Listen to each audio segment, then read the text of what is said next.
Bismillahirrahmanirrahim. Assalamualaikum warahmatullahi wabarakatuh.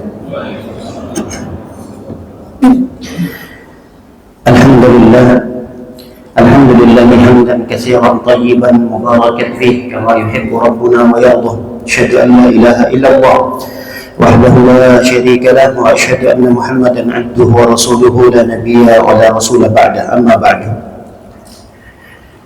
Bagaimana kabarnya Bapak-bapak dan Ibu sekalian? Sehat semua ya? Alhamdulillah. Nikmat dari Allah Subhanahu wa taala yang wajib kita syukuri. Pada pagi hari ini kita dikumpulkan oleh Allah Subhanahu wa taala di tempat yang terbaik di atas muka bumi, yaitu rumah Allah, masjid yang saat ini kita berada di dalamnya. Dikumpulkan pula dalam satu kebaikan, yaitu majelis ta'lim, majelis ilmu, majelis yang dinaungi oleh para malaikat. Rahmat Allah turun, ketenangan Allah turun di tempat ini. Nama-nama kita disebut-sebut oleh Allah di hadapan para malaikatnya. Ini adalah tempat yang terbaik di atas muka bumi. Semoga berkumpulnya kita di tempat yang terbaik ini di dalam kondisi baik. Semoga ini pertanda kita diinginkan oleh Allah di dalam kebaikan. Semoga langkah kaki kita menuju tempat ini menjadi pemberat timbang amalan soleh kita kelak pada hari kiamat. Salawat serta salam semoga selalu tercurahkan untuk Nabi kita tercinta, Nabi Muhammad sallallahu alaihi wasallam. Kita berdoa kepada Allah semoga kita termasuk umat Nabi yang mendapatkan syafaatnya kelak pada hari kiamat. Bapak Ibu yang dirahmati oleh Allah Subhanahu wa taala, tema yang akan kita bahas pada pagi menjelang siang ini adalah pentingnya kita kembali kepada Al-Qur'an dan Sunnah. Sunnah itu kata lainnya adalah hadis. Hadis-hadis Nabi sallallahu alaihi wasallam yang terdiri dari tiga. Pertama berupa ucapan, kedua berupa perbuatan Nabi, dan yang ketiga berupa persetujuan Nabi.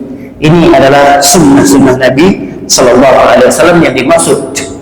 Oleh karena itu, karena pentingnya pembahasan ini, sebelum kita masuk kepada inti pembahasannya, Bapak dan Ibu, saya izin bertanya dulu nih. Apakah Bapak dan Ibu telah benar-benar yakin bahwa agama Islam ini adalah agama yang benar? Yakin benar ini? Benar-benar yakin bahwa Islam adalah agama yang benar? Apa yang membuat dan mendorong hati kita semakin yakin dengan agama Islam ini? Pertama, karena memang Allah menyatakan innad dina indallah al-Islam. Agama satu-satunya yang ada di sisi Allah adalah agama Islam. Ini pernyataan Allah yang tegas. Bahkan dalam ayat yang lain Allah mengatakan wa may yabtaghi ghairal islami dinan falan yuqbala minhu wa huwa fil akhirati minal khasirin.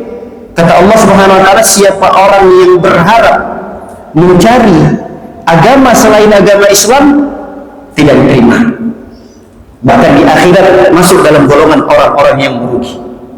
Artinya tidak ada agama yang diterima oleh Allah di atas muka bumi ini kecuali agama Islam.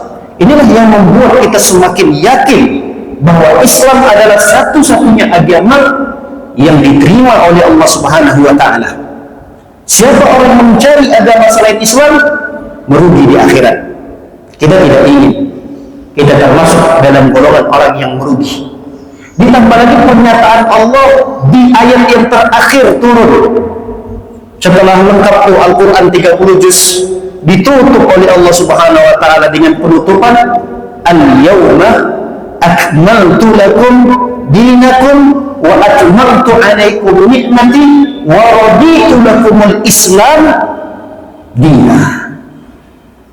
Kata Allah Subhanahu wa taala pada hari ini, hari di mana ayat itu terakhir turun.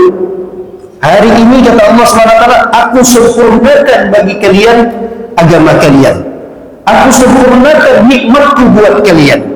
Artinya agama Islam ini sudah dinyatakan sempurna. Kalau kata sempurna itu Kira-kira ada ruang bagi kita untuk memberikan tambahan lagi? Atau dikurangin dikit? Kalau sesuatu yang sempurna kita tambahin lagi, itu tambah bagus atau tambah jelek? Udah sempurna nih, tambahin dikit lagi deh. Kira-kira penambahan yang kita lakukan pada satu benda yang sempurna itu menambah keindahan atau malah memperburuk atau memperjelek kondisinya? Memperburuk, menambah jelek. Sesuatu yang sudah sempurna jangan ditambah-tambahin lagi. Nah, Allah mengatakan begitu. Agama Islam ini sudah sempurna, Allah sudah sempurnakan. Setelah itu tidak berapa lama meninggal Nabi SAW, sehingga tidak ada lagi wahyu yang turun, karena sudah meninggal Nabi, terputus sudah wahyu, dan tidak butuh wahyu lagi. Kenapa tidak butuh? Karena agama sudah sempurna.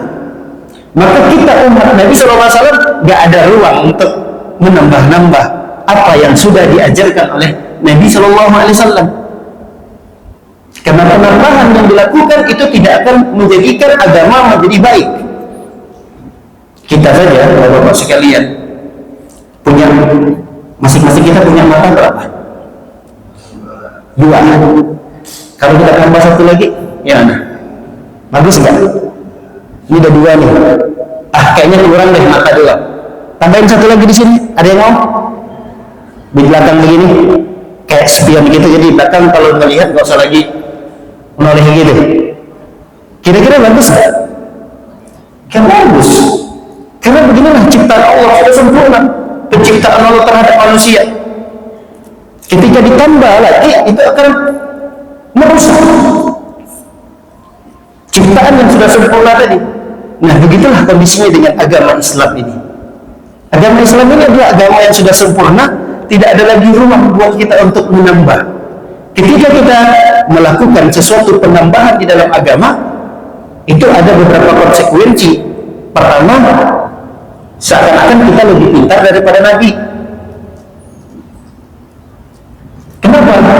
Karena Nabi tidak melakukannya, Nabi tidak mengajarkannya, datang kita buat amalan tersebut, kita buat syariat tersebut. Jadi seakan-akan kita lebih pintar daripada Nabi. Konsekuensi yang kedua, secara tidak langsung kalau kita menambah-nambah syariat Islam yang sudah sempurna ini, seakan-akan kita menuduh Nabi berkhianat. Seakan-akan Nabi itu masih menyembunyikan, ada syariat yang disembunyikan oleh Nabi yang belum disampaikan kepada umatnya. Yang tahu tentang itu adalah kita. Apa tidak kita itu secara tidak langsung menuduh Nabi menyembunyikan syariat? Lalu kita yang lebih tahu dari Nabi SAW, kita bongkar tuh ini yang masih disembunyikan oleh Nabi. Padahal syariat itu tidak ditemukan di zaman Nabi, di zaman sahabat, di zaman tabi'in, generasi-generasi terbaik umat Islam ini. Makanya para jemaah dimuliakan oleh Allah Subhanahu wa taala, ketika kita tahu gambaran bahwa Islam ini adalah agama yang sudah sempurna, tidak perlu lagi ada penambahan, tidak perlu lagi ada pengurangan, maka kita harus tahu pula buku panduan untuk beragama yang benar. Jangankan agama yang besar seperti Islam ini, bapak-bapak dan ibu-ibu dimuliakan oleh Allah Subhanahu wa taala, tatkala kita beli elektronik, alat elektronik, biasanya di dalam kotaknya itu disertai juga ada buku panduan. Ya tidak? Apa aja alat elektronik yang kita beli itu biasanya ada buku panduannya. Kira-kira untuk apa itu buku panduan? Ada SOP-nya, ada petunjuk cara pemakaiannya, cara penggunaannya, tahap demi tahap diajarkan di situ. Gunanya apa? Supaya tidak rusak. Kalau kita salah di dalam menggunakannya tanpa panduan, rusak alat tersebut, rugi kita yang rugi. Bayangkan kalau alat elektronik itu harganya mahal, 10 juta kita beli. Tapi ketika kita beli tidak baca dulu panduannya, langsung saja kita gunakan, rusak dia, terbakar dia misalnya, yang rugi siapa? Kita. Kalau alat kecil yang harga 10 juta elektronik yang kita beli ada buku panduannya, apalagi yang lebih mahal daripada alat elektronik tersebut, yaitu agama Islam. Agama kita ini adalah agama yang mahal. Sekiranya nyawa kita hilang untuk mempertaruhkan agama ini, nyawa tidak ada harganya. Agama jauh lebih berharga.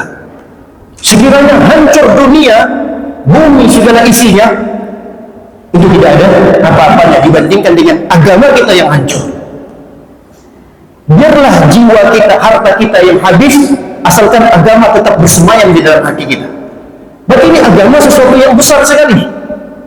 Kalau agama ini adalah sesuatu yang besar, kita butuh buku panduannya, petunjuk untuk beragama yang benar. Terus, apa sih buku petunjuk supaya kita menjadi muslim yang baik, muslim yang benar? Petunjuknya adalah Al-Quran. Itulah buku petunjuknya. Karena Al-Quran ini adalah kitabullah yang menjelaskan tentang syariat secara global. Secara global itu tidak terperinci penjelasannya, sehingga butuh lagi panduan yang kedua untuk memperjelas Al-Quran ini. Itulah sunnah Nabi namanya. Itulah hadis Nabi Shallallahu Alaihi Wasallam. Hadis ini fungsinya untuk menjelaskan Al-Quran. Karena di Al-Quran itu kalau kita baca, perintah-perintah Allah Subhanahu Wa Taala tidak terperinci. Dia secara umum. Contoh, Al-Quran memerintahkan kita untuk sholat. Kata Allah Subhanahu Wa Taala, wa aqimus sholat. Dirikanlah sholat. Kita bisa mencari tata cara sholat itu dalam Al-Quran. Bagaimana sholat didapatkan dalam Al-Quran? Ada di Al-Quran dari takbir Allahu Akbar sampai Assalamualaikum warahmatullah, Assalamualaikum warahmatullah. Kira-kira ada dalam Al-Quran? Gak bakalan kita ketemu. Sampai keluar darah di mata kita mencari penjelasan tata cara sholat di dalam Al-Quran, gak bakal ketemu. Dari halaman pertama sampai halaman terakhir tidak akan bisa kita temui tentang penjelasan itu. Penjelasan tentang sholat kita akan temui di dalam hadis-hadis Nabi Shallallahu Alaihi Wasallam. Tadi hadis itu saya sudah jelaskan terdiri dari 3 hadis itu. Yang pertama ucapan Nabi Shallallahu Alaihi Wasallam bersabda, itu hadis namanya. Yang kedua hadis juga adalah perbuatan-perbuatan Nabi. Apa yang dilakukan oleh Nabi, terutama tentang sholat, rukuk Nabi, iktidal Nabi, sujud Nabi. Nah, perbuatan-perbuatan Nabi ini juga disebut dengan hadis. Ada jenis hadis yang ketiga disebut dengan hadis takriri. Takriri itu adalah persetujuan Nabi. Ketika ada sahabat yang melakukannya, Nabi tidak melakukan itu. Tapi ada sahabat yang melakukannya di zaman Nabi SAW masih hidup dan Nabi ada di situ, lalu kemudian disetujui oleh Nabi ketika sahabat melakukannya. Nah, persetujuan Nabi atas perbuatan yang dilakukan oleh sahabat tadi ini pun disebut dengan hadis atau sunnah tadi. Baik, Bapak Ibu yang dirahmati oleh Allah Subhanahu Wa Taala, inilah sekilas tentang gambaran agama kita. Lalu kemudian agama ini butuh petunjuk. Kalau kita beragama tidak memiliki petunjuk, mohon maaf sekali, bisa jadi kita tersesat di dalam beragama. Bukan agamanya yang salah, bukan Islamnya yang salah, tapi cara kita beragama itu kadang salah. Bapak-bapak pernah mendengar ada umat Islam yang kemudian meledakkan dirinya di dekat bangunan gereja? Pernah mendengar itu? Kira-kira perbuatan itu dibenarkan dalam Islam atau tidak? Dibenarkan dalam Islam tidak? Kok ada umat Islam yang merasa apa yang dia lakukan itu benar? Dia pasang bom di sini badannya, lalu kemudian dia cari hari apa hari ini? Hari Minggu kan? Benar nggak hari Minggu ini? Dia cari di mana lagi ada apa namanya gereja yang ramai. Dia pasang bom, dia ledakkan di sana. Kira-kira perbuatan itu dibenarkan oleh syariat Islam atau tidak? Jauh dari syariat Islam perbuatan ini. Tidak pernah ada ajaran Islam yang mengajarkan itu. Loh, kok ada umat Islam melakukan itu? Bahkan dia membawa-bawa nama Al-Quran, jihad, jihad, surga. Akhirnya termotivasi, semangat dia untuk melakukan itu. Ada apa dengan orang ini? Tidak lain dan tidak bukan karena dia tidak memiliki panduan di dalam beragama. Ini fatal sekali. Fatal ketika kita beragama tidak dengan panduan. Yang rugi siapa? Dia yang rugi. Nyawa hilang, mati berharap syahid, ternyata dapat mati konyol. Ini bukan mati syahid, ini mati konyol. Rugi kan? Harusnya dia bisa memperbanyak amal soleh, tapi udah mati dulu. Gimana? Keyakinannya ini mati syahid nih. Surga tempatnya. Surga apa yang dia dapatkan? Surga Allah. Kalau surga Allah, dari mana keterangan itu? Dicari dalam Al-Quran gak ketemu, dicari dalam hadis gak ketemu cara beragama seperti itu. Terus cara beragama seperti ini dari mana? Siapa yang mengajarkan cara beragama seperti ini? Dia ada. Ini bisa jadi karena salah di dalam melihat panduan. Maka Islam ini punya panduan. Kalau kita beragama Islam, Bapak dan Ibu yang dirahmati oleh Allah SWT, jangan tinggalkan panduan ini. Ketika kita meninggalkan panduan dalam beragama, hati-hati. Nauzubillah. Semoga Allah menyelamatkan kita. Bisa jadi selama ini apa yang kita lakukan malah salah. Makanya Rasulullah SAW pernah mengancam satu hadis, ada orang yang sholatnya berpuluh-puluh tahun, 40 tahun, 50 tahun sholatnya, tapi gak ada pahala dari sholatnya.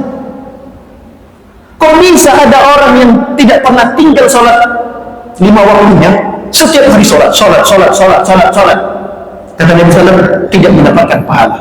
Puluhan tahun melakukan sholat. Ini dipertanyakan ini. Ada apa dengan sholat orang tersebut? Kenapa tidak diterima oleh Allah Subhanahu Wa Taala? Bisa jadi sholat yang selama ini dia lakukan tidak punya rujukan, tidak punya panduan, tidak berdasar. Makanya hal-hal yang ringan seperti ini di dalam beragama, di dalam beribadah, di dalam sholat, di dalam ibadah-ibadah yang lainnya, kita butuh pegangan. Dan pegangan kita tersebut adalah dua, Al-Quran dan Sunnah Nabi SAW. Jika kita berpegang teguh kepada Al-Quran dan Sunnah Nabi ini, Nabi menjamin tidak akan tersesat. Itu jaminan dari Nabi. Kalau kita di dalam beragama, buku panduannya Al-Quran dan hadis, Al-Quran dan Sunnah. Kata Nabi SAW, lan tadillu abada, kalian tidak akan tersesat selama-lamanya. Jaminan yang luar biasa. Jadi jangan mengira Bapak dan Ibu rahmati oleh Allah Subhanahu Wa Taala, ketika kita sudah beragama Islam, kita yakin nih bahwa pasti masuk surga, pasti aman, pasti selamat. Belum ada jaminan keselamatan itu. Belum tentu. Bahkan Rasul Shallallahu Alaihi Wasallam menyebutkan ada loh orang yang antara dirinya dengan surga itu cuma tinggal sejengkal lagi, satu langkah masuk surga. Ini menunjukkan bahwa kita tuh tidak punya jaminan untuk bisa masuk ke dalam surga. Kalau tidak ada jaminan untuk bisa masuk ke dalam surga tersebut, maka kita harus cari nih panduan supaya lebih mudah untuk bisa masuk surga itu. Ketika kita punya panduan itu, kita selalu berada di jalan itu. Cari jalannya, mana sih jalan menuju surga ini? Nah, gimana caranya kita tahu jalan menuju surga? Ini rutenya, tapi kita tidak pernah belajar. Kebayang nggak Bapak dan Ibu dilemahkan oleh Allah Subhanahu Wa Taala ketika kita tidak pernah menuju satu tempat? Anggaplah tempat tersebut yang akan kita tuju Monas. Ini Monas nih. Kita menuju Monas, tapi kita masih apa namanya? Ngebleng nih. Kita nggak tahu jalannya. Dari Bekasi mau ke Monas itu lewat mana sih? Lewat jalan mana sih? Kalau ketemu persimpangan belok mana sih? Kita nggak punya gambaran itu. Kira-kira yang akan kita lakukan, jalan aja atau kita pelajari dulu? Udahlah jalan aja, nanti juga ketemu Monasnya. Atau jangan jalan dulu, cari tahu dulu, pelajari dulu rutenya. Oh, sini nanti sampai di sini belok kanan, lurus lagi sekian kilometer belok kiri nanti. Atau ya sudahlah, yang penting kata orang ada Monas itu di Jakarta. Saya jalan aja dulu. Baik, ini orang pertama, jalan aja dia. Kira-kira ada kemungkinan dia sampai? Kemungkinan dia akan sampai. Kemungkinan. Orang kedua nggak jalan dulu. Dia tanya dulu, siapa orang yang tahu nih, siapa orang yang paham nih, rute mau ke Monas itu gimana? Mana aja? Ini. Baik, orang kedua dia pelajari dulu rutenya. Walaupun dia berangkatnya belakangan, kira-kira dari dua orang tadi ini, mana yang lebih duluan sampai ke Monas? Mana yang lebih dulu? Orang yang kedua. Karena dia sudah pelajari jalannya. Ini loh rutenya. Dia lebih dulu masuk dan sampai ke Monas daripada orang pertama, walaupun lebih awal berangkatnya. Kenapa? Karena dia modal yakin saja. Saya yakin Monas itu ada. Bayangkan kalau umat Islam modal yakin surga itu ada. Terbayang nih? Surga itu ada, diyakini. Oh, memang begitu keyakinan umat Islam. Dia pengen sekali masuk ke dalam surga tersebut. Cuma dia nggak tahu rute mau ke surga itu gimana caranya supaya sampai. Dia nggak punya rute itu. Kira-kira ada kemungkinan dia bisa masuk surga? Bisa jadi. Kemungkinan termasuk surga. Tapi bisa jadi dia nyasar dulu, transit dulu kemana, mutar-mutar dulu, baru kemudian masuk surga. Kalau dia mutar-mutarnya masih di area aman, kalau dia mutar-mutarnya transit dulu ke neraka, baru kemudian keluar lagi masuk surga, itu sesuatu yang tidak kita inginkan. Berbeda dengan orang yang kedua, dia tahu ada surga, dia yakin ada surga, tapi dia pelajari bagaimana caranya saya bisa masuk surga. Dia pelajari itu, dan tidak mungkin kita bisa belajar untuk bisa sampai masuk surga kalau kita tidak belajar Al-Quran, tidak belajar Sunnah Nabi Sallallahu Alaihi Wasallam. Oleh karenanya para jemaah dimuliakan oleh Allah Subhanahu Wa Taala, sangat penting bagi kita menjadikan Al-Quran dan Sunnah ini sebagai buku panduan hidup kita sebagai seorang Muslim, agar cara beragama kita benar dan selamat. Baik, para jemaah dimuliakan oleh Allah Subhanahu Wa Taala, ketahuilah bahwa sumber keselamatan di dunia dan di akhirat adalah ketika kita berpegang teguh kepada Al-Quran dan kepada hadis. Itu sumber keselamatan. Selamat kita di dunia, selamat kita di akhirat. Ketika kita menjadikan Al-Quran dan Sunnah ini menjadi pedoman hidup kita. Orang kalau dalam kesehariannya berpegang Al-Quran, Sunnah Nabi SAW, dia akan terbimbing hidupnya. Orang yang sudah terbimbing, selamat dia di dunia, terutama keselamatan akhirat yang kita harapkan. Rasulullah SAW, nanti akan ada hadis tersendiri, tapi kita tarik dulu bahwa Allah Subhanahu Wa Taala pernah berfirman dalam surat Ali Imran ayat 103, kata Allah Subhanahu Wa Taala, wa'tasimu bihablillahi jami'ah, berpegang teguhlah kalian di atas tali Allah. Para ulama menafsirkan yang dimaksud dengan tali Allah di sini adalah Al-Quran. Maksudnya wa'tasimu bihablillah, berpegang teguhlah kalian kepada tali Allah. Maksudnya adalah berpegang teguhlah kalian dengan Al-Quran. Lalu kemudian hadis Nabi SAW memberikan kabar gembira kepada para sahabat ketika itu. Kata Nabi, abshiru, abshiru, abshiru, kabar gembira buat kalian, kabar gembira buat kalian, kabar gembira, kata Rasulullah. Lalu kemudian Nabi mengatakan, alaysa tashhadu an la ilaha illallah wa anni rasulullah, bukankah kalian sudah mengucapkan dua kalimat syahadat? Ini kabar gembiranya. Umat Islam itu ketika mereka sudah mengucapkan dua kalimat syahadat, la ilaha illallah Muhammad Rasulullah, mereka sudah dapat tiket masuk surga. Ini modal dasar, modal awal untuk masuk surga itu nih. Adapun amalan-amalan, kebaikan-kebaikan, ibadah-ibadah, kegiatan-kegiatan sosial yang kita lakukan itu hanya mengikut. Tapi kalau tidak punya tiket ini, gak ada guna. Kegiatan sosial apapun, ibadah apapun, kebaikan apapun yang kita miliki, itu gak ada gunanya kalau kita tidak punya tiket untuk masuk surga. Tiket umat Islam untuk masuk surga, kunci untuk membuka pintu surga itu adalah nih, 2 kalimat syahadat, la ilaha illallah Muhammad Rasulullah. Ini kabar gembira yang Rasul SAW berikan. Sekarang alhamdulillah kita sudah punya kunci untuk membuka pintu surga tersebut. Sudah punya Bapak dan Ibu semua? Sudah punya?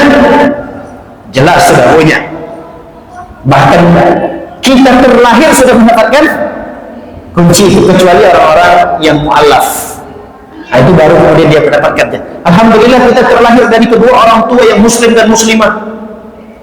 Secara otomatis seorang anak yang lahir dari kedua orang tua muslim dan muslimah, dia sudah mendapatkan tiket dan kunci untuk membuka pintu surga tersebut. Yang menjadi masalah adalah apakah kunci yang sudah kita miliki ini sesuai gigi-giginya dengan gembok surganya? Nah, ini jadi pertanyaannya. Kuncinya sudah ada. Ustaz, saya sudah punya kuncinya nih. Nih kunci saya, nih, sudah punya. Pertanyaannya adalah kunci yang sekarang kita miliki, apakah sudah sesuai itu gigi-giginya dengan gembok pintu surganya? Karena tidak semua kunci bisa membuka. Saya punya kunci motor, Bapak punya kunci motor. Kira-kira Bapak sekalian yang punya kunci motor ini bisa nggak membuka dan menyalakan motor saya? Bisa? Belum tentu bisa, karena nggak sama kuncinya. Nah, oleh karena itu, supaya sesuai ini kunci yang sudah kita miliki untuk bisa membuka pintu surga, sesuaikan gigi-gigi tersebut dengan kita belajar Al-Quran, kita pelajari lagi hadis-hadis Nabi SAW. Jangan-jangan selama ini kita berbangga-bangga, saya udah punya tiket nih untuk masuk surga, saya udah punya nih kuncinya. Ternyata sampai di sana kita coba mau buka, nggak bisa. Kenapa nggak bisa dibuka? Giginya tidak sama. Untuk menyamakan itu, kita punya panduan bersama. Itulah Al-Quran, itulah hadis-hadis Nabi Sallallahu Alaihi Wasallam. Orang kalau sudah di dalam kehidupannya, di dalam beragamanya, berpatokan dan berpegang Al-Quran dan As-Sunnah, nah itu nggak bakalan salah. Gigi-giginya itu nggak bakalan salah. Pasti sesuai. Karena dia mengikuti panduan dan pedoman Al-Quran dan Sunnah Nabi Sallallahu Alaihi Wasallam. Maka kata Nabi Sallallahu Alaihi Wasallam mengatakan, Inna hadzal Quran sababun tarfuhu biyadillah wa tarfuhu biyadikum. Nabi mengatakan Al-Quran itu ibarat tali. Ini Al-Quran. Kata Nabi SAW, Al-Quran itu ibarat seutas tali. Yang ujung satunya ada di Allah, yang ujung satunya ada di tangan kita. Tergambar bahwa tergambar nih hadisnya. Nabi mengatakan, inna hadzal Quran sababun. Sesungguhnya Al-Quran itu diibaratkan seutas tali. Ini tali, anggaplah ini hanya mendekatkan permisalan saja untuk lebih memudahkan kita paham. Anggaplah tali itu 3 meter. Di ujungnya ada Allah di situ. Di ujungnya satu lagi ada kita. Kira-kira ketika kita tidak memegang ujung tali itu, kita lepaskan, apakah kita akan mendapatkan jaminan selamat? Dapat jaminan selamat? Gak terjamin keselamatan kita, karena kita lepaskan tali itu. Tapi kalau kita pegang erat-erat di tali, maka akan terbimbing hidup kita. Selamat kita di dunia, selamat kita di akhirat. Kenapa? Karena tali inilah yang akan membimbing kita. Anggap tali ini adalah Al-Quran. Kemana-mana, dimanapun, dalam kondisi apapun yang terjadi, kita sudah punya panduannya, ini Al-Quran. Ketika ditarik tali itu kita ikut, ketika dibawa ke sana kita ikut, karena selalu kita pegang tuh tali. Untuk mendekatkan lebih pemahaman, bisa dibayangkan orang yang tidak bisa melihat, mohon maaf ada orang buta. Orang buta bisa nggak dia pergi kemana-mana tanpa ada alat panduan untuk membantu? Biasanya yang lebih selamat orang yang tidak bisa melihat itu, selamat dia ketika bepergian itu ketika ada orang yang mendampinginya, yang menemaninya, itu dia akan lebih selamat. Nah, anggaplah alat dan sesuatu yang bisa membantu orang yang buta tadi selamat adalah bantuan orang. Kata temannya tadi ini, kamu pegang ya ujung tali ini, pegang kuat-kuat, nanti di ujungnya saya yang pegang. Pokoknya kalau saya tarik jalan, kamu jalan. Kalau saya tarik ke kiri, kamu ke kiri. Kalau saya tarik ke kanan, kamu ke kanan. Kira-kira orang buta ini akan selamat atau tidak nanti? Selamat. Dia bakalan masuk jurang dia bakalan ketabrak mobil dia. Kenapa? Karena dia pegang kuat-kuat alat untuk menyelamatkan dia tadi, entahkah itu tali, entahkah itu tongkat yang biasa dia gunakan, dia selamat. Tapi kalau orang buta ini, kapan dia melepaskannya? Melepas sama dia. Ternyata ditinggal sama pendampingnya tadi itu.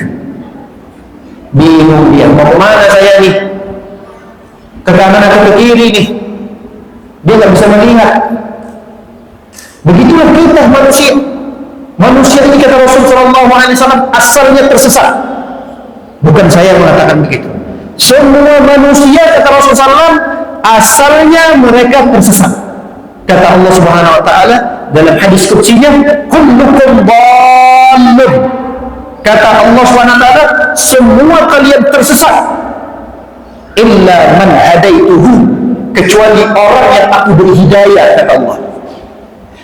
Nah, tanamkan pada diri kita, para jamaah yang dimuliakan oleh Allah SWT, kita ini bagian orang yang dikatakan Allah tadi tersesat. Kita ini tersesat, kecuali orang-orang yang diberikan hidayah. Nah, hidayah itu apa? Gimana caranya supaya saya tidak tersesat?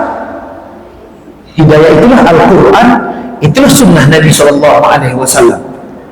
Wa'tasimu bihablillah, pegang tuh kuat-kuat, jangan dilepaskan Al-Quran, jadikan dia panduan hidup kita. Bahkan dalam hadis yang lain Nabi SAW saking memerintahkan kita untuk memegang tuh kuat-kuat, Nabi memerintahkan untuk digigit dengan menggunakan gigi geraham. Ini kan banyak jenis gigi. Biasanya gigi yang paling kuat untuk menggigit itu yang mana? Gigi depan, gigi taring, atau gigi geraham? Yang paling kuat. Kalau udah gigit itu susah lepasnya. Itu gigi. Rasulullah SAW mengatakan, tamassaku biha, addu alaihi bin nawajis. Kata Nabi SAW, berpegang teguhlah kalian dengan Al-Quran dan Sunnah ini dan gigit dia dengan menggunakan gigi geraham kalian, gigi yang paling kuat. Ini menunjukkan bahwa jangan sampai kita melepaskan Al-Quran dalam kehidupan kita, terutama di dalam beribadah. Ketika kita dalam beribadah lepas kontrol, tidak punya buku panduan, terus kita beribadah, rujukannya siapa lagi selain Al-Quran dan hadis?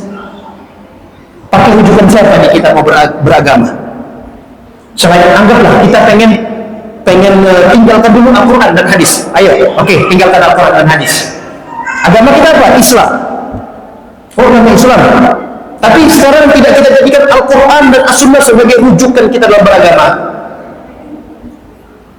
Masing-masing orang akan punya cara sendiri untuk beribadah. Hancur Islam. Ini cara beribadahnya, sholatnya begini, yang ini cara sholatnya begitu, yang ini cara sholatnya begitu, dan cara satu dengan yang lain berbeda-beda. Karena tidak punya rujukan, tidak punya pegangan di dalam beragama. Hancur agama kita. Coba semua umat Islam bersepakat, yuk kita jadikan Al-Quran dan Sunnah Nabi sebagai rujukan kita dalam beragama.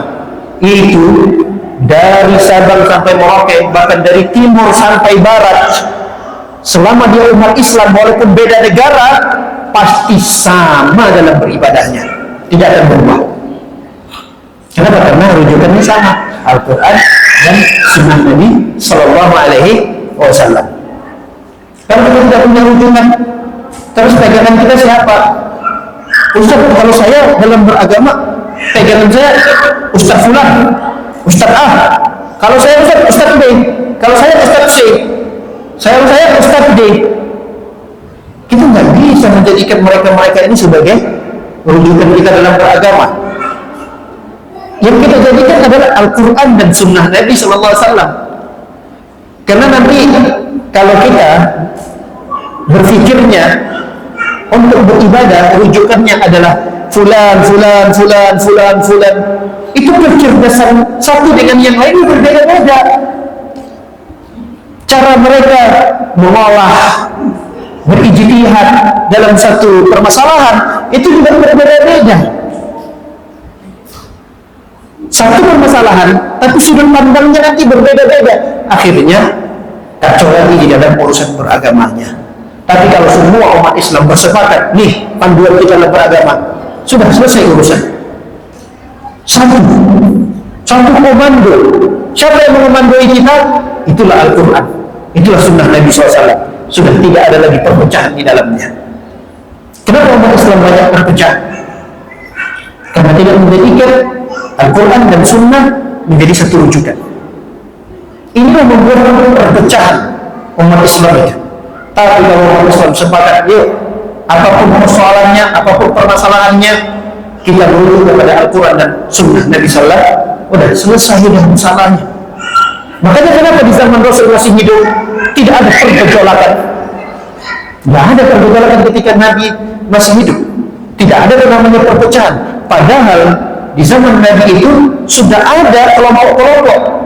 Ada namanya kelompok Muhajirin, ada namanya kelompok Ansor, ada kelompok-kelompok itu tidak ada di zaman Nabi SAW. Kalangan Muhajirin sendiri itu juga ada kelompok-kelompoknya.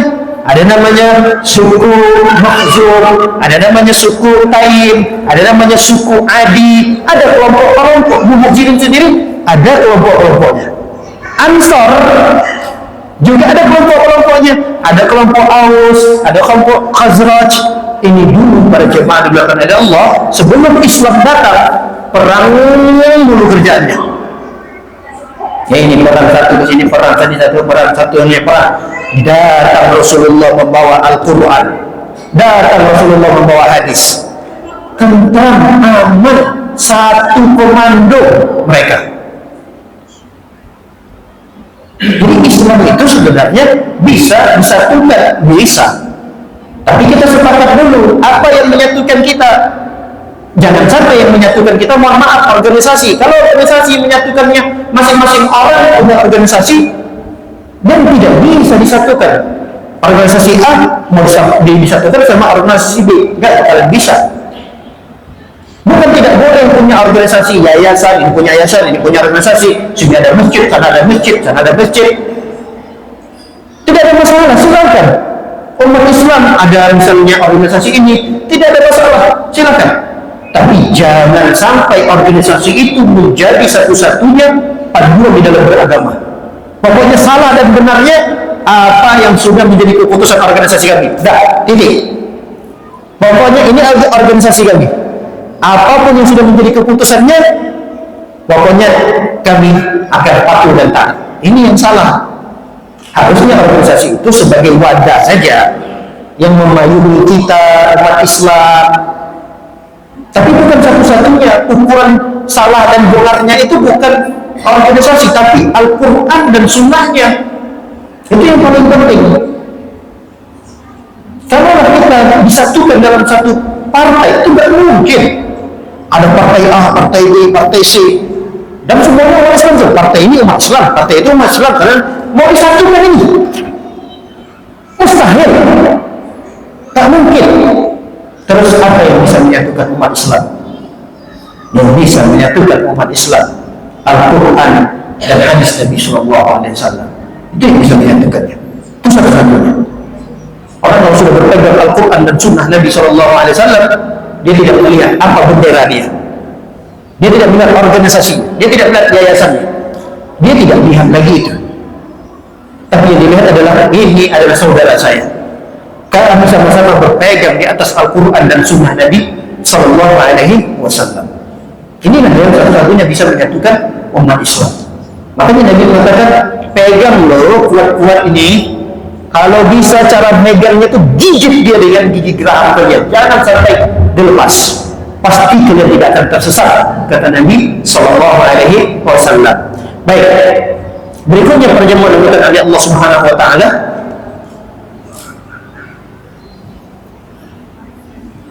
Al-Quran dan Sunnah Nabi SAW bisa mengangkat derajat kita.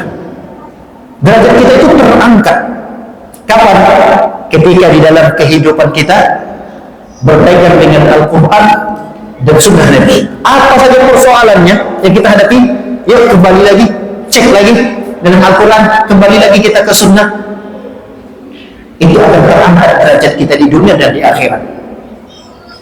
Oleh karenanya Rasulullah Sallallahu Alaihi Wasallam pernah bersabda dalam satu hadis, Inna Allah yarfa'u bihadzal kitab aqwaman wa yadha'u bihi al-akharin. Kata Nabi SAW, sekelompok kaum terangkat derajatnya dengan Al-Quran, dan ada pula sekelompok kaum yang rendah, hancur derajatnya karena Al-Quran pula.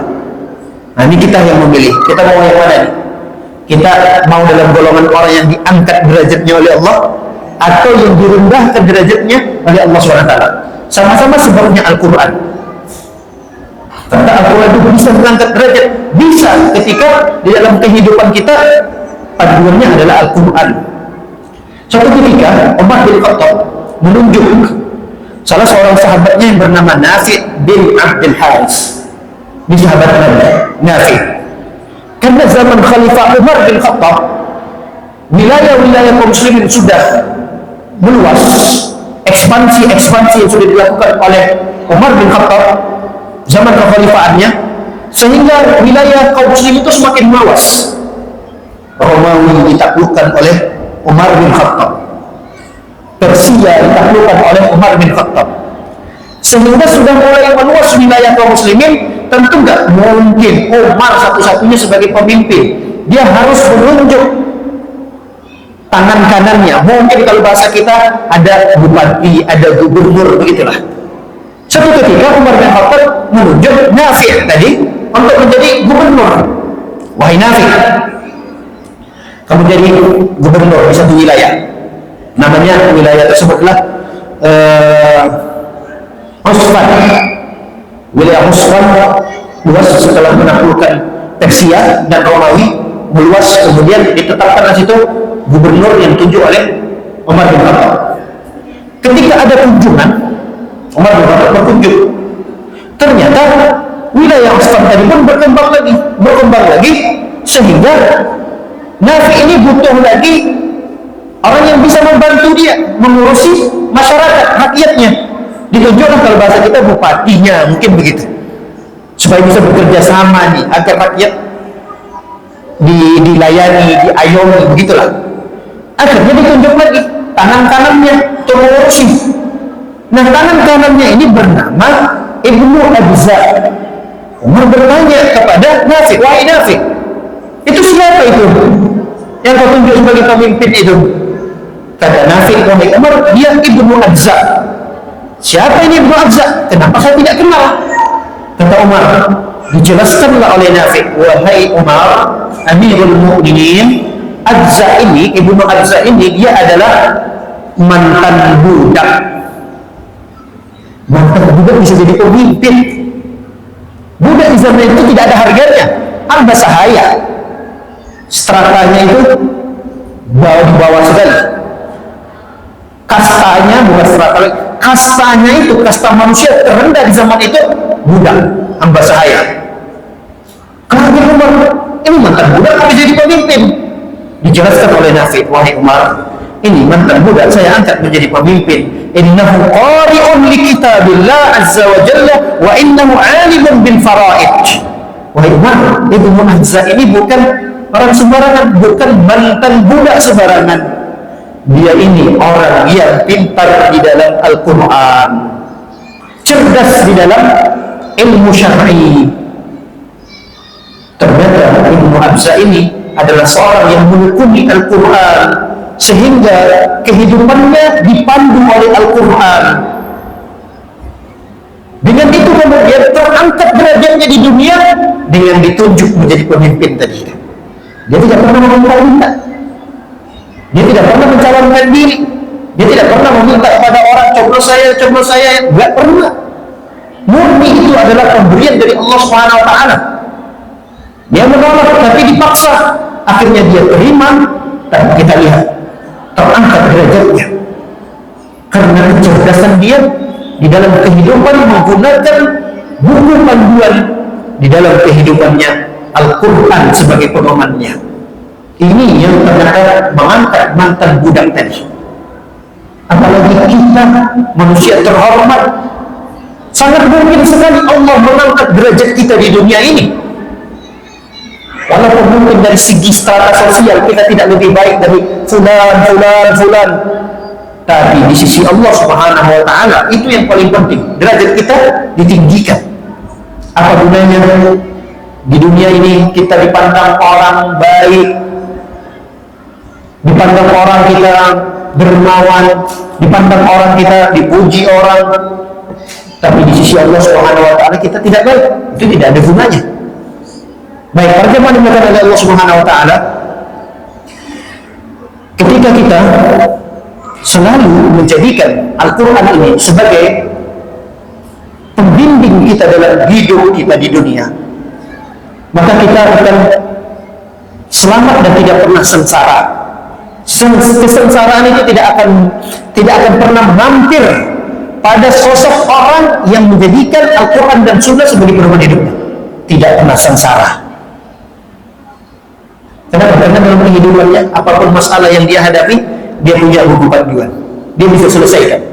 Allah Subhanahu Wa Taala berfirman dalam surat Thaha ayat 123, kata Allah, fa imma ya'tiyannakum minni huda faman ittaba'a hudai fala yadhillu wa la yashqa. Kata Allah Subhanahu Wa Taala, siapa orang yang datang kepadanya hidayah lalu kemudian dia mengikuti hidayah tersebut, ini maksudnya hidayah di sini Al-Quran. Al-Quran datang kepadanya. Sekarang Al-Quran sudah ada pada kita, tinggal kita mau nggak nih jadiin Al-Quran sebagai pedoman hidup kita. Hadis sekarang sudah banyak dibukukan oleh para ulama. Sekarang pertanyaannya, mau nggak kita jadikan hadis sunnah Nabi ini sebagai pedoman hidup kita? Kalau iya, maka tidak akan tersesat dan tidak akan sengsara. Bagaimana seorang bisa sengsara kalau dia punya pedoman hidup? Dia punya prinsip dalam hidup, gak mungkin sengsara. Apapun masalah, bisa dibayangkan bapak-bapak dan ibu-ibu sekalian, ketika dua orang yang sama lalu kemudian hilang pekerjaannya. Yang satu hilang pekerjaannya tapi dia tidak punya pedoman hidup. Yang satu hilang pekerjaannya tapi dia punya pedoman hidup. Kira-kira berbeda nggak menyikapinya nih? Berbeda atau tidak? Berbeda dong. Orang pertama hilang pekerjaannya tapi nggak punya pedoman hidup, bisa jadi dia stres bunuh diri. Ngapain lagi saya hidup? Beban hidupnya semakin menumpuk, stres, tidak kuat, bunuh diri.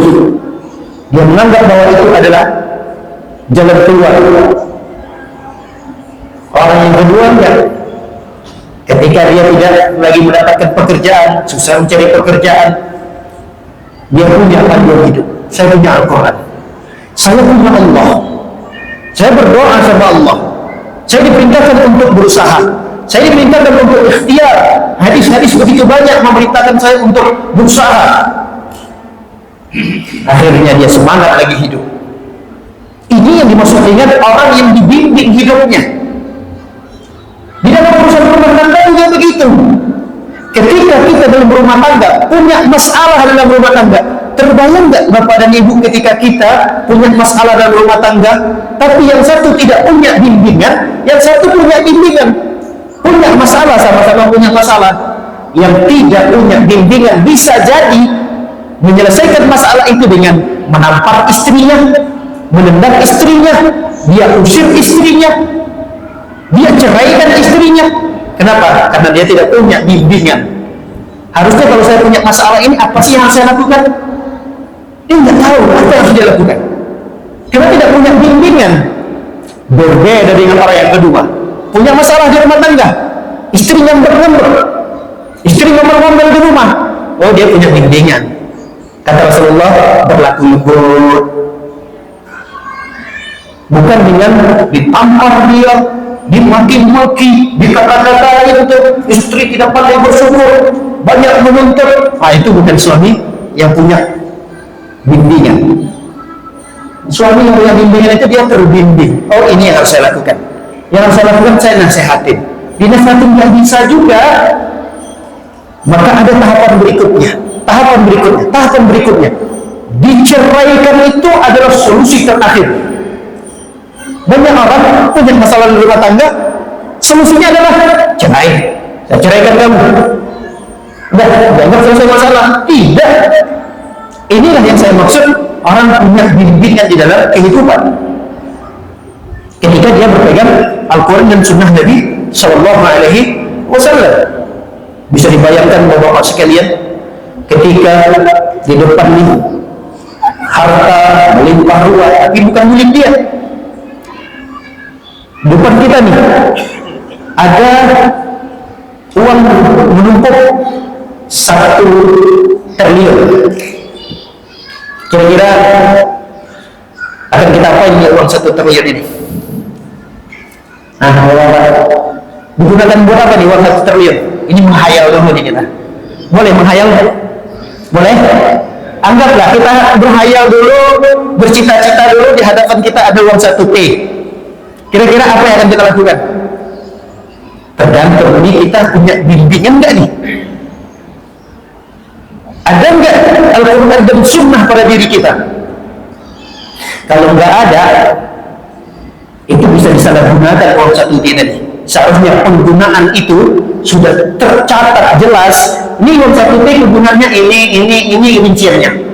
Ketika tidak ada bimbingan pada diri kita Al-Quran dan Sunnah tadi, itu bisa dengan cara apapun dipangkas, buat ininya, masukkan ke sini, diolah ke sini, taruh di sini, akhirnya bisa dimanfaatkan untuk dirinya, menjadi kekayaan buat dirinya. Kenapa? Karena tidak ada bimbingan dalam hidup. Tapi kalau dia memiliki bimbingan, dia tahu ini bukan hak saya, ini bukan milik saya. Haram saya bawa ini ke rumah untuk saya berikan kepada anak saya berikan ini kepada istri saya. Masa iya sih saya memberikan nafkah yang haram buat anak saya, buat istri saya, lalu kemudian mengalir di darah mereka itu dari harta yang haram? Terbimbing dirinya. Dan orang yang seperti ini tidak mungkin kecuali Al-Quran dan Sunnah selalu melengket pada dirinya. Inilah pentingnya kita hidup dengan Al-Quran dan Sunnah Nabi Sallallahu Alaihi Wasallam. Oleh karena itu, para jemaah dimuliakan oleh Allah Subhanahu Wa Taala, prinsip kita di dalam beragama adalah berpegang teguh kepada Al-Quran dan Sunnah. Prinsip kita dalam beragama adalah mentaati Rasulullah. Mentaati Rasulullah berarti taati apa yang Rasulullah perintahkan dalam hadis. Itu prinsip dalam beribadah. Itu prinsip dalam beragama. Yaitu sami'na wa ta'na. Itu prinsip umat Islam. Gak ada tawar-menawar lagi. Wahai Rasulullah, ini perintahmu, ini laranganmu, wahai Rasulullah. Sami'na wa ta'na. Kami dengar, wahai Rasulullah, kami patuh. Kami taat dengan perintah itu. Kami taat dengan larangan itu. Umat Islam enggak. Sami'na, kami sudah dengar wahai Rasulullah dalam hadis. Tapi tunggu dulu ya. Ini soalnya uangnya banyak nih. Tunggu dulu. Enggak begitu dalam beribadah. Enggak begitu dalam beragama. Sami'na wa ta'na. Lanjut kalimat wa ta'na. Jangan sami'na, ya kami dengar wahai Rasulullah, kami dengar. Tapi entar dulu, dianalisa dulu perintah Rasul itu. Ada keuntungan nggak buat saya nih? Kalau nggak ada, nanti aja deh. Nggak begitu prinsipnya. Sami'na wahai Rasulullah, kami dengar. Tapi entar dulu. Ini relevan nggak ya?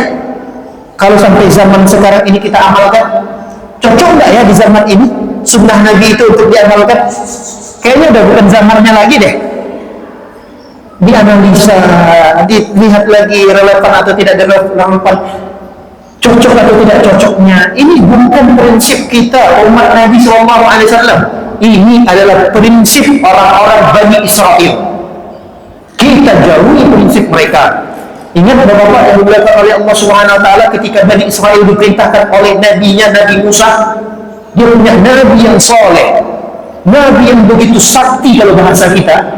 Itu Nabi Musa. Bagaimana kita katakan dia tidak sakti? Karena mujizat yang Allah berikan kepadanya begitu banyak.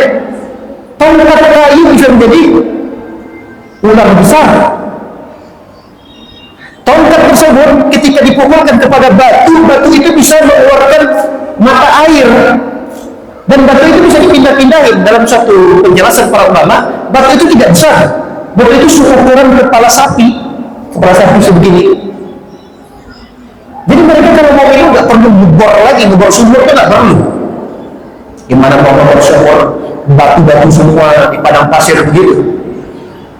Batu itu dibawa kemana-mana. Kalau mereka haus, nanti tinggal buka kerannya itu keluar 12 keran di batu tersebut. Masing-masing keran satu suku. Ini satu suku, masing-masing suku sudah punya keran masing-masing. Haus, tinggal buka, keluar air.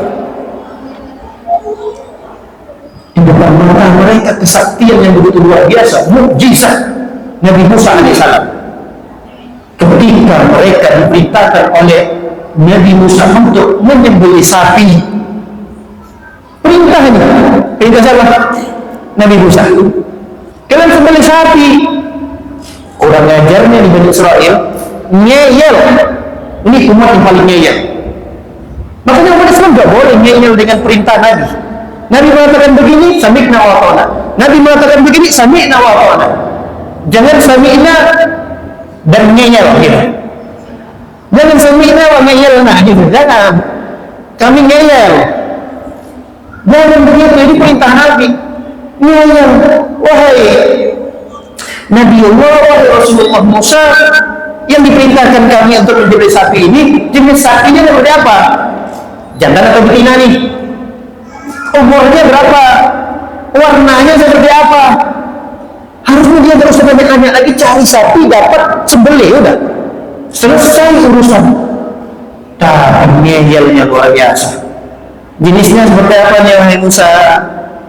Warnanya, umurnya, akhirnya memberatkan diri sendiri. Dan kurang ajarnya lagi Bani Israel ini kepada Rasulnya. Ketika mereka kalau makan tinggal makan saja, lapar di perut, tinggal makan, tersedia makanan tanpa harus mereka berlelah-lelah dan berletih-letih untuk mendapatkan makanan ini. Haus, tinggal buka keran, makan, tinggal makan.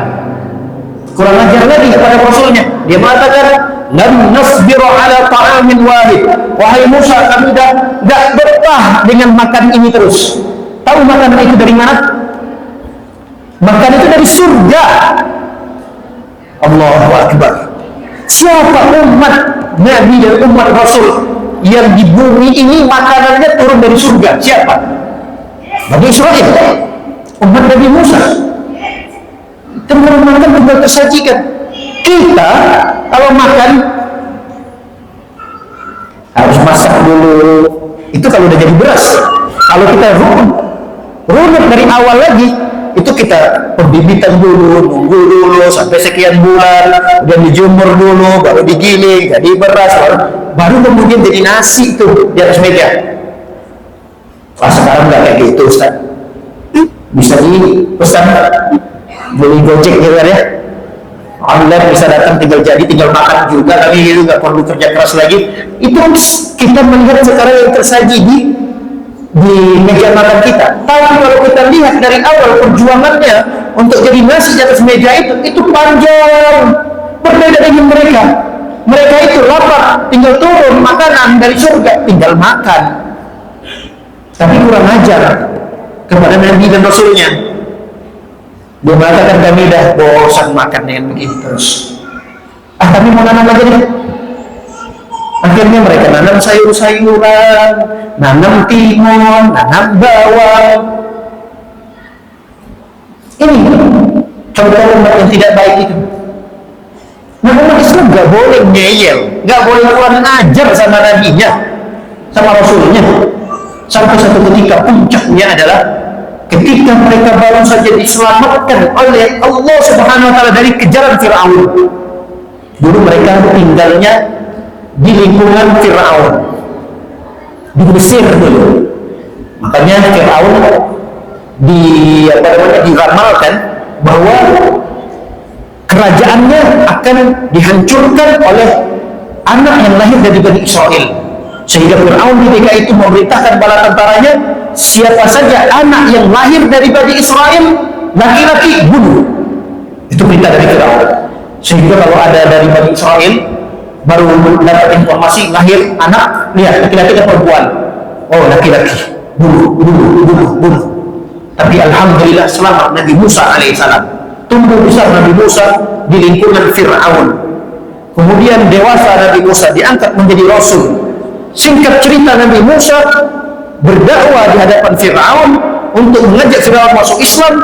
Lalu kemudian terusirlah Fir'aun dengan Bani Israel, dikejar-kejar oleh Fir'aun karena Fir'aun mengaku sebagai Tuhan ketika itu. Sedangkan Nabi Musa mengatakan, saya punya Tuhan, dialah Allah. Kata Fir'aun, saya Tuhannya, saya Tuhan yang paling tinggi di sini. Kalian punya Tuhan, tapi sayalah Tuhan yang paling besarnya. Nabi Musa nggak setuju dengan itu. Pada akhirnya Nabi Musa dan Bani Israel yang mentauhidkan Allah terusir dari Mesir, kemudian terjebak. Di belakang ada tentara Fir'aun, di depan ada lautan. Mau lari kemana lagi? Tidak ada tempat pelarian. Mau tidak mau berhenti sejenak. Tapi di situ datang lagi pertolongan Allah Subhanahu wa taala. Dengan tongkatnya Nabi Musa dipukulkan di pantaian sehingga tuh air laut terbelah menjadi dua, menggunung air laut tersebut tinggi. Lalu kemudian Musa dan Bani Israel lewat di celah-celah air yang terbelah tadi, selamat. Lalu kemudian tenggelamlah Fir'aun dan para tentaranya. Itu kejadian baru saja. Allah baru saja menyelamatkan Bani Israel. Tapi ketika Allah perintahkan mereka, Allah perintahkan melalui lisan Nabi Musa. Kata Nabi Musa alaihissalam, ya qaumi, udkhulul ardal muqaddasata allati kataballahu lakum. Kata Nabi Musa, wahai Bani Israel, yuk masuk kita ke tanah haram. Jadi maksud dengan al-ardal muqaddasah di sini adalah Palestina, Masjidil Aqsa. Bani Israel ketika itu diperintahkan oleh Allah, diwajibkan oleh Allah setelah selamat dari kejaran Fir'aun di Mesir ketika itu. Allah perintahkan, kalian saat ini silakan untuk masuk ke tanah suci, yaitu Palestina. Lihat jawaban Allah mengajar mereka, ketidaktaatan mereka kepada Nabi dan Rasulnya. Padahal Bani Israel ini adalah Muslim yang mentauhidkan Allah, tapi kurang ajar. Punya tiket masuk surga mereka, iya, karena mereka la ilaha illallah, mengucapkan la ilaha illallah. Tapi karena kekurangan ajaran tadi ini kepada Nabi dan Rasulnya, suruh masuk, dia mengatakan kepada Nabi Musa, idhab anta wa rabbuka inna hahuna qa'idun, inna hahuna qa'idun. Musa, kamu aja yang pergi sama Tuhanmu. Kamu sama Tuhanmu pergi, masuk ke tanah suci tersebut, lalu kemudian kamu berperang, sana kalahkan mereka-mereka yang ada di sana. Nanti kalau sudah selesai, kami baru masuk. Kami nunggu di sini sambil duduk-duduk santai. Nanti kalau sudah selesai, kami baru masuk. Kurang ajar. Nabi Musa dulu, ayo masuk. Kalian diwajibkan Allah untuk masuk. Kita berperang nih. Kata mereka mengatakan enggak, kami di sini aja nunggu, duduk-duduk. Kamu aja sama Tuhan yang pergi ke sana. Akhirnya apa yang terjadi? فَإِنَّهَا مُحَرَّمَةٌ عَلَيْهِمْ 40 sanah yatihuna fil ardh. Allah haramkan mereka untuk masuk ke Palestina sehingga mereka tersesat di padang pasir selama 40 tahun. Bayangkan, tersesatnya 40 tahun. Mau ke sana, balik lagi ke sini. Balik ke sana, balik lagi ke sini. Muter-muter di situ aja selama 40 tahun. Diharamkan oleh Allah SWT untuk masuk ke negeri yang mulia, negeri yang suci tadi karena kekurang ajaran. Sebagai bentuk siksaan Allah, hukuman Allah kepada mereka. Nah, jangan sampai kita umat Nabi Muhammad SAW dihukum oleh Allah karena ketidaktaatan kita kepada Rasul. Maka prinsip kita dalam beragama adalah sami'na wa ta'na. Ini prinsip yang harus kita jaga dalam beragama. Wallahu a'lam bishawab. Mohon maaf jika terlalu panjang saya mengambil waktu Bapak dan Ibu sekalian. Demikianlah kajian kita pada kesempatan pagi menjelang siang ini. Barangkali ada di antara Bapak dan Ibu sekalian yang ingin menambahkan atau yang berdiskusi, menanyakan, silakan Bapak dan Ibu sekalian. Allah alam, saya serahkan waktu kepada moderator. Silakan.